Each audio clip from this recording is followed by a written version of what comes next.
슈아 여러분 안녕하세요. 슈림프입니다. 자, WK리그가 벌써 정규 시즌 2경기밖에 안 남았습니다. 근데 저희가 여충 매거진을 못 찍고 있죠. 정말 대단히 죄송하게 생각하고요. 그러다 보니까 이제 남아있는 2경기 요거 끝나고 나서 찍는 것보다는 끝나기 전에 어떤 관전 포인트 가지고 보면 좋을지 요거에 대해서 한번 오늘 여러분과 함께 짚어보고자 카메라를 켰습니다. 그럼 바로 갈까요? 네, 일단 전체적인 관전 포인트 잡고 그 다음에 이제 팀별 포인트로 넘어가도록 하겠습니다. 자, 일단 전체 관전 포인트 첫 번째는요. 득점왕 경쟁, 도움왕 경쟁 당연히 볼만한데 둘 다 사실 어느 정도 지금 윤곽이 드러났어요. 득점왕은 문미러 선수가 15골로 선두, 도움왕 경쟁은 최유정 선수가 13개 도움으로 선두인데 득점 2위 한채린이 12골, 3골 차이 나고요. 도움 2위 장슬기도 10개 도움, 3개 차이가 납니다. 자, 그러다 보니까 아마 요걸 따라잡긴 좀 어렵지 않을까. 막판 뒤집기가 나올까요? 요거 한번 지켜보면 재밌을 것 같기는 합니다. 그리고 또 한 가지, 제가 말 안 했으면 아무도 신경 안 썼을 기록들이 몇 개 가지고 왔는데 WK리그 역대 최다 무승부가 나왔던 시즌이 언젠지 아시나요? 바로 작년입니다. 그만큼 작년 시즌이 치열했다는 거죠. 작년에 34무를 했어요. 8개 팀이. 올해 현재까지는 28무가 나왔습니다. 28무란 얘기는 남은 8경기에서 6무 이상이 나오면 타이 기록이 될 수 있다는 거죠. 요거는 달성이 어려울 것 같긴 한데 한번 지켜볼 필요는 있겠습니다. 경고 퀸은 누가 되느냐? 요것도 지금 저는 궁금해요. 일단 6장을 받고 있는 서울시청의 김민지와 또 역시나 6장 받고 있는 세종의 신다명이 공동 1위입니다. 이 1위 선수들을 위협하고 있는 2위에 있는 2명의 선수들이 바로 경주의 장슬기, 화천의 정지현이에요. 자, 지금 경고 1, 2, 3, 4위가 전부 다 약간 활약이 좋은 선수들 위주로 지금 편성이 되어 있습니다. 그만큼 경고는 어떻게 보면 경기를 많이 뛰고 열심히 하다 보면 따라올 수밖에 없다. 이렇게 이야기를 할 수도 있을 것 같은데 과연 그러면 가장 투쟁적인 플레이를 했다고 평가받을 수 있는 이번 시즌의 경고 퀸은 누가 되느냐? 요것도 한번 지켜보도록 하겠습니다. 자, 그 다음 이제 팀별 포인트 볼 건데 먼저 선두 화천입니다. 초미의 관심사는 구단 최고 기록 경신이 가능하냐입니다. 작년 시즌이 구단 최다승, 구단 최소패, 구단 최다 승점 기록을 모두 다시 썼던 시즌이었습니다. 작년에 16승, 4패, 56점의 승점을 기록을 하면서 최다승과 최소패, 최다 승점 모두 작년 기록으로 남아있는데 이번 시즌 현재 15승, 3패, 53점입니다. 자, 그러니까 남은 경기에서 2승을 거두면 이게 다 깨지고요. 남은 경기에서 1승 1무 하면서 승점 4점 정도 획득을 하게 되면 최다 승점 경신, 최다 승 타이, 최소패 경신할 수 있습니다. 자, 여러 가지로 지금 구단의 기록이 계속 깨지고 있는 화천인데 정말 구단의 전성기를 보고 있는 것 같아요. 근데 저는 이게 고점이라고 생각하지 않습니다. 앞으로도 쭉쭉 올라갈 일만 남은 화천이니까요. 계속 기대해보면 좋을 것 같고 또 한 가지는 개인 기록인데 최유정 선수의 기록 어디까지 가느냐 이것도 볼만할 것 같습니다. 최고령 텐텐은 최유정 선수입니다. 30대에 들어서서 텐텐을 기록했던 선수는 최유정 선수밖에 없고요. 그 다음에 한 시즌 최다 공격 포인트 기록도 좀 살펴볼 만한데 역대 WK리그 한 시즌에 가장 많은 공격 포인트를 올렸던 게 누구냐? 바로 비아입니다. 2017년도에 23골과 14개 말이 되나요? 23골 14개도 아무리 생각해도 거의 메시에 준하는 스탯인데 이런 기록이 2017년도에 나왔었습니다. 그리고 그 다음 시즌에 장슬기가 13골과 17개 도움을 기록을 하면서 국내 선수 최초로 30개 포인트 달성에 성공을 합니다. 그래서 비아가 1위, 장슬기가 2위로 남아있는데 3위가 누구냐면요. 공동 3위가 좀 많습니다. 2017년도에 이민아 14골과 10개 도움 기록하면서 24개 포인트 했고요. 2024년도에 큐카와 바로 작년이었죠. 22골과 2개 도움 기록하면서 역시나 24개 포인트 했습니다. 2011년도에 프레치냐가 18골과 6개 어시스트 기록을 하면서 역시나 24개 포인트 달성을 했었는데 최유정 선수가 공동 3위 라인업에 이름을 올렸습니다. 11골과 13개 도움 기록하면서 현재 24개 포인트 WK리그 역대 한 시즌 공격 포인트 3위에 올라와 있는 거예요. 남은 2경기에서 1개 포인트만 추가하면 공동 3위에서 단독 3위로 치고 올라갈 수 있으니까요. 얼마나 최유정이 지금 역대급 시즌 보내고 있는 건지 여러분 다 아시겠죠. 국내 선수로만 따졌을 때에는 19년도 장슬기의 다음 가는 퍼포먼스라고 감히 말씀드리겠습니다. 자, 또 한 가지 좀 징크스 짚어보시면 화천 팬분들이 기분 좋으실 것 같은데 이거 말씀드리겠습니다. 역대 WK리그 출범 이후에 선수권 대회 우승과 정규 시즌 우승을 동시에 달성한 팀은 무조건 챔피언 결정전도 우승을 했습니다. 정규 시즌 우승이 확정이 되면 챔피언 결정전 우승도 거의 유력하다고 볼 수 있다는 거죠. 화천 팬분들, 이 징크스는 인천이 3번 달성을 했어요. 2015년, 16년, 21년도에 인천이 선수권이랑 정규 시즌을 모두 먹었는데 그때는 자연스럽게 챔피언 결정전까지 가져갔다는 거. 나머지 시즌들에서는 이 3개를 한꺼번에 우승한 팀들이 없어요. 인천, 현대제철만 달성한 위협인데 과연 화천 케이스보가 이번 시즌 이걸 또 달성할 수 있을지도 관심사가 되겠네요. 다음 서울시청의 포인트 짚어보겠습니다. 잔여 경기는 세종과의 홈경기, 창녕과의 원정 경기 준비가 되어 있습니다. 이미 구단 최고 기록 경신은 했어요. 종전 최고 기록이 2017년도였습니다. 12승 5무 11패를 기록하면서 승점 41점이었는데 이번 시즌 최다승 13승 이미 달성을 했습니다. 그 다음에 최고 승점 48점으로 이미 넉넉하게 넘어섰어요. 자, 과연 이 이미 넘어선 기록에서 얼마나 더 갈 수 있느냐가 포인트가 되겠고요. 아직 희미하게나마 남아있는 정규 시즌 우승의 가능성 역시 유영실 감독과 서울시청 선수들은 꿈꾸고 있을 겁니다. 요것도 팬들 끝까지 응원해 주셔야 되겠고요. 또 한 가지는 이제 개인적인 퍼포먼스인데 젊은 선수들의 활약이 정말 눈에 띕니다. 일단 김민지예요. 김민지 선수가 이번 시즌 도중에 잔톡이라는 컨텐츠에 나와가지고 이야기를 한 게 여러 가지가 있습니다. 자, 일단 첫 번째, 라운드 MVP 받겠다. 그 다음에 안 다치고 시즌 끝내겠다. 그리고 10개 공격 포인트 기록하겠다. 이렇게 이야기를 했는데 10개 포인트 기록했습니다. 8골과 3개 어시스트 기록을 했어요. 2년차 선수들 가운데 지금 가장 돋보이는 활약 보여주고 있는 김민지 선수고요. 자, 그 다음에 안 다치기 이제 2라운드 남았습니다. 거의 오늘 이번 시즌에는 부상으로 못 나온 경기는 거의 없고요. 경고받아서 못 나온 경기는 있는데 2경기만 더 건강하게 뛰어주면 큰 부상 없이 시즌 마치는 것도 가능할 것 같고요. 그 다음에 이제 라운드 MVP를 아직 못 받았습니다. 26라운드 MVP가 정지현 선수로 발표가 됐는데 이제 27, 8라운드 2경기 남았어요. 김민지 선수. 자, 딱 집중을 해서 한 2골 정도 넣고 라운드 MVP 한번 시원하게 한번 받아보는 모습 기대하도록 하겠습니다. 그것만 달성하면 이제 이번 시즌 김민지 선수의 목표는 다 이뤘다라고 할 수가 있는데 사실 한 해를 시작하면서 목표를 여러 개 세우잖아요. 근데 그걸 다 달성한 적 있으세요, 여러분? 저는 한 번도 없는 것 같아요. 2022년도가 제가 생각했을 때 제 인생의 지금 고점이었어요. 지금까지는. 근데 그때도 모든 목표를 다 달성하지는 못했던 것 같아요. 근데 김민지 선수의 이번 시즌 목표, 선수로서의 목표는 거의 다 지금 달성이 되고 있다. 그만큼 대단한 시즌이다. 이렇게 요약을 하겠습니다. 그 다음에 이제 우서빈 선수의 신광이 과연 가능할까? 무난하게 지금 순위를 유지하면서 시즌 큰 실수 없이 마무리를 한다면 이것도 충분히 가능할 것 같다. 저는 생각을 합니다. 자, 그 다음에 이제 3위 인천입니다.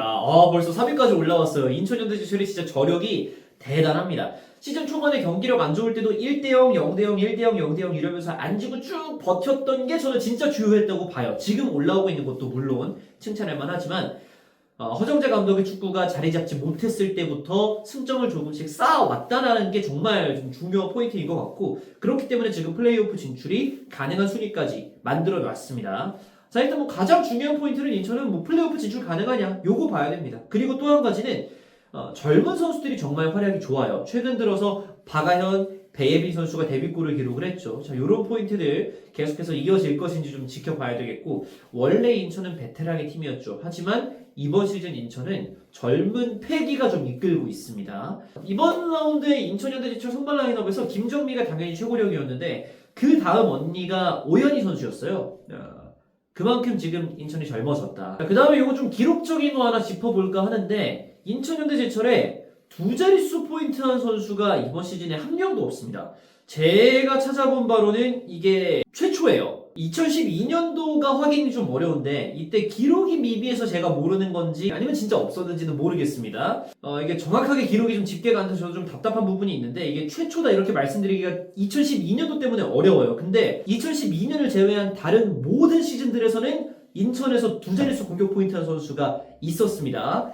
만약에 이번 시즌에도 2자릿수 포인트가 안 나온다면 최초 혹은 2012년도 이후 최초다 이렇게 말씀을 드릴 수가 있겠어요. 김수호 선수가 4골과 4개 도움, 서지현 선수가 6골과 2개 도움 기록하고 있는데 2경기 남았습니다. 자, 요 선수들 과연 요거 계속 이어가 줄 수 있을지 인천의 2자릿수 공격 포인트 연속 기록 요거 좀 이어가 줄 수 있을지 봐야 되겠습니다. 자, 다음은 4위 팀 경주한 수원입니다. 27라운드 인천과의 홈 경기 남아있고요. 28라운드 문경 원정 경기 남아있는데 자, 4위로 떨어졌어요. 여러 가지 좀 어려움들이 있긴 합니다만 경주 여기서 만족할 수 없습니다. 다음 인천 경기가 정말 중요한 경주가 되겠고요. 다음 경기 진짜 목숨을 걸고 좀 임하지 않을까. 요게 가장 큰 관전 포인트일 것 같아요. 27라운드 잡아올 수 있느냐 없느냐. 기록적인 거 경주도 하나 찾아왔는데 좀 안타까운 기록이 하나가 있습니다.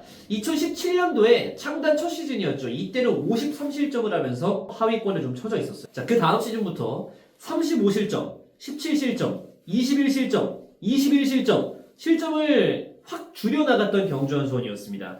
자, 문제는 2024년도에 36실점을 하면서 실점이 좀 다시 많아졌다라는 겁니다. 이번 시즌 현재까지 35실점이거든요. 남은 두 경기에서 2실점 이상 하게 되면 창단 시즌 이후 팀 한 시즌 최다 실점이 또다시 바뀌게 됩니다. 자, 이런 불명예스러운 기록은 경주한 수원과 송주희 감독도 원하지 않겠죠. 워낙 공격적인 축구를 추구하는 경주한 수원이긴 합니다만 자, 실점은 좀 더 줄여나갈 필요가 있다. 자, 여기서 또 확인할 수가 있습니다. 자, 그 다음에 경주한 수원 요거 좀 안타까운 포인트인데 또다시 이 골 취소가 나올 것인가. 자, 요런 것도 좀 궁금해요. 사실 경주한 수원의 경기들 중에 제가 좀 기억이 나는 것들이 선수권대회 결승. 일단 PK가 나왔어야 되는데 안 나왔죠. 이거 명확하게 얘기를 하겠습니다. 그 무조건 PK예요. PK인데 PK가 안 불렸습니다. 그 다음에 서울전 1대2로 졌던 서울과의 경기인데 요때 이제 전은하 선수의 헤더골이 제가 아무리 돌려봐도 요거는 온사이드거든요. 근데 요것도 옵사이드로 취소가 됐고요. 서울전에서도 마지막에 이제 하여튼 손에 맞는 장면이 하나가 있었어요. 근데 그것도 PK가 안 불렸죠.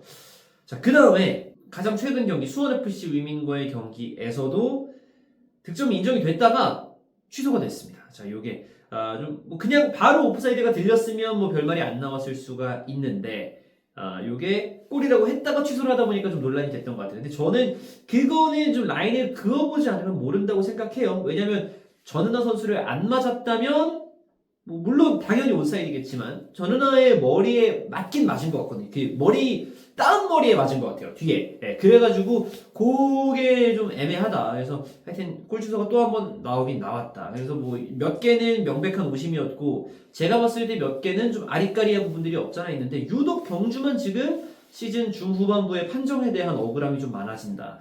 그러다 보니까 코칭 스태프도 거기에 대해서 항의를 할 수밖에 없고 항의를 하다 보면 경고 쌓이고 이런 안타까움들이 남아있는 두 경기 동안 경주 쪽에서 나오느냐 나오지 않느냐. 물론 뭐 당연히 일부러 경주를 이제 뭐 악감정이 있어서 심판분들이 그러진 않겠죠. 하지만 요런 좀 반복되는 불운이 경주한 수원에게 이제 좀 멈춰 주느냐 요게 또 관전 포인트가 될 것 같습니다. 다음 이제 5위 팀 세종 보겠습니다. 남은 경기는 서울 원정과 화천과의 홈경기.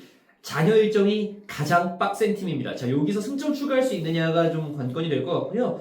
자, 세종은 구단 역대 최고 성적을 꿈꿨지만 아쉽게 불발. 48점까지 획득을 한 적이 있는데 현재 승점이 35점입니다. 남은 경기 다 이기더라도 이게 깨지지는 않고요. 세종은 지금 보면은 균형의 수호자예요. 9승 8무 9패, 29득점, 29실점. 승패 마진과 득실 마진이 다 0입니다. 작년에도 세종은 비슷했어요.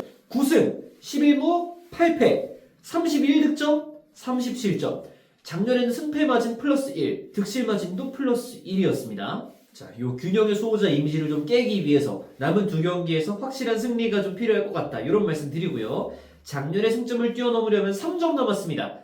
두 경기에서 한 경기만 이겨도 작년 승점 뛰어넘을 수 있습니다. 그리고 여기서 1승만 추가하게 되면 7년 만에 시즌 10승 달성에 성공합니다. 이 7년 만이라는 거는 2018년도에 15승 거뒀던 구단 최고 성적 시즌 7년 만에 시즌 10승을 달성할 수 있는 세종입니다. 그 다음 이제 6위팀 문경으로 가겠습니다. 분위기를 막 이게 타려고 하다가 꺾이고 타려고 하다가 꺾이고 요게 좀 반복됐던 문경 상무였어요.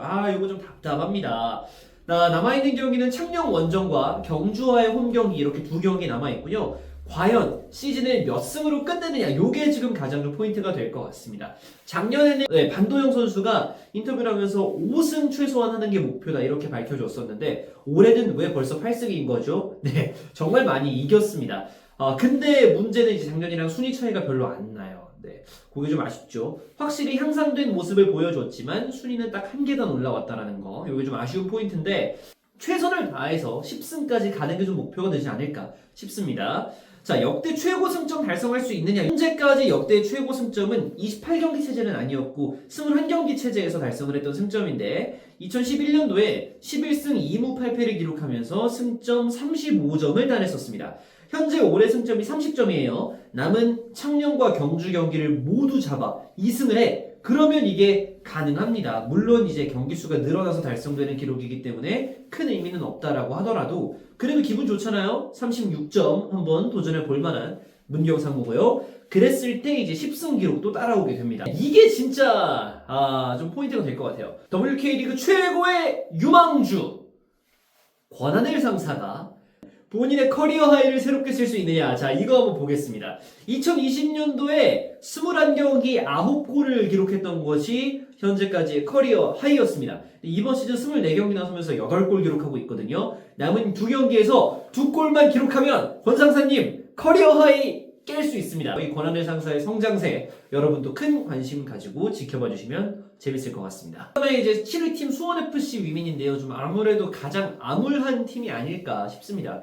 역대 WK리그 전 시즌 우승팀의 최저승점 기록. 요건 이미 확정이 됐고요. 남은 경기가 화천과의 홈경기, 인천과의 원정 경기이기 때문에 남은 경기 일정도 사실 쉽지 않아요. 수원의 포인트는 정규 시즌 끝나고 이제 아챔이 있잖아요. 아챔 전에 분위기를 얼마나 끌어올릴 수 있느냐. 요게 좀 가장 큰 과제이자 관전 포인트가 될 것 같고요.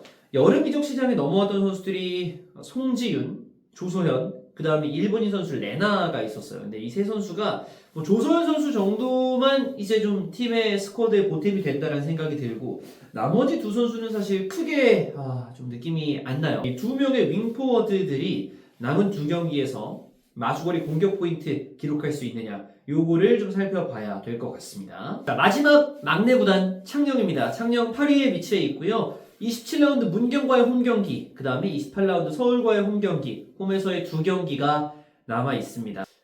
일단 창녕의 가장 큰 포인트는 구단 연고 이전이 확정이 됐습니다. 여러 가지 형식에 대한 이야기가 나오는데 아마 이제 거의 재창단 수준에 가깝지 않을까 싶어요. 감독 코치진도 다 교체가 될 것으로 보이고 운영 주체도 이제 강진군 체육회로 좀 바뀐다라고 하고요. 이제는 창녕이라는 구단을 우리가 좀 짧았지만 정들었던 창녕이라는 구단을 창녕이라는 구단을 이제 좀 잘 보내줄 준비를 해야 되는 시점이 됐습니다. 마지막 창녕 스포츠파크에서의 홈경기 2경기가 남아 있습니다.